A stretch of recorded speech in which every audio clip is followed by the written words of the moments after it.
And we are back with Humboldt Broncos chaplain Sean Brandow. You talked at the end of that first interview about as a pastor, and I think it's a human condition thing too, right? When you're with someone who's grieving, you don't want to give trite answers. You don't want to give pat answers. Sometimes just sitting with them is all you can do. And your heart is, especially in your role, you want to heal, but only God can do that. And I totally understand that. So in these times, as you're sitting with people, as you're talking with people, what are the kind of supports that Canada can give to the people of Humboldt continuing on? Not moving on with everyone else, but what can we still do beyond prayer? Is there anything? Well, yeah, that's a good question. I think one of the things that's become very evident is that without an existing relationship before, it becomes very difficult to minister and to help bring healing if you had no standing relationship. Yeah. So the greatest healing that's going to happen is from the people that relationship existed before, and now they're in the midst of this and will continue on in the future. And so the greatest healing is going to come from there. I think one of the things I think that we can do is to present opportunities for people to share that grief with each other, whether that be through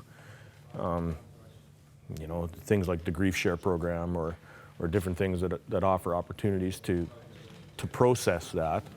But how as a nation we can do that is really tough. I don't know. I would just really call it supporting you guys who are doing the support, and maybe that is it. I think that may be true for sure.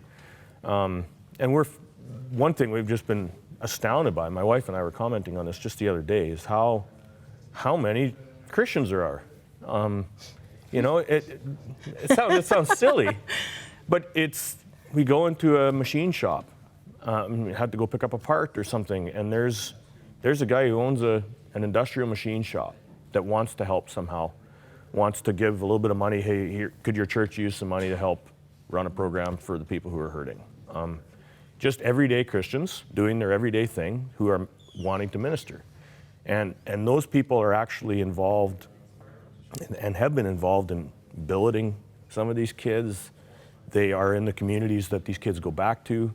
They're everyday Christians. They're not pastors. They're not chaplains. They're not any of those things. They're just everyday Christians who are involved in the lives, that relationship that was there before and is there now and will continue. And so pray for those Christians who are in those situations and are in places to help. So. We're talking this week about tragedy and finding God in tragedy. What have you learned, and what encouragement can you give to people who are watching about who God is in the midst of these dark times and how we can find him?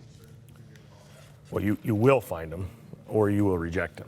That's just the reality. And in tragedy, you're not really left with too many. It just sort of strips away all the platitudes. You don't have the opportunity to be apathetic towards God.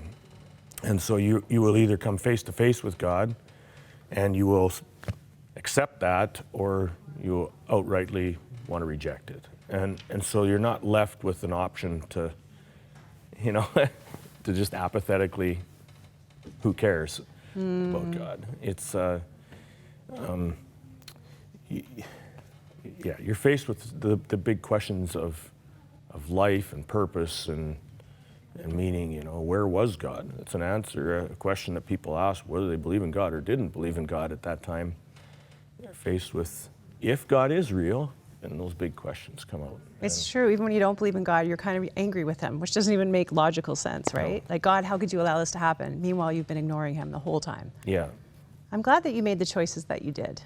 And I pray that you continue to choose him and that, feel him and experience his healing in your life. I know not only are you walking a community through healing, but you have your own personal journey of healing to do. Mm-hmm. So we're going to keep praying for you. Maybe there's somebody out there, so for some of the pastors of Humboldt and the people that are ministering, that want to give them a vacation place, to go with your wife to heal on your own. Wouldn't that be a really good idea? It's happened already. So I need to thank all those people who've done that for our family.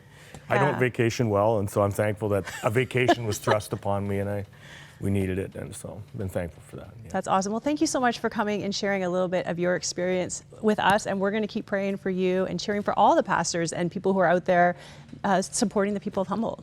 Thanks so much. Thank you.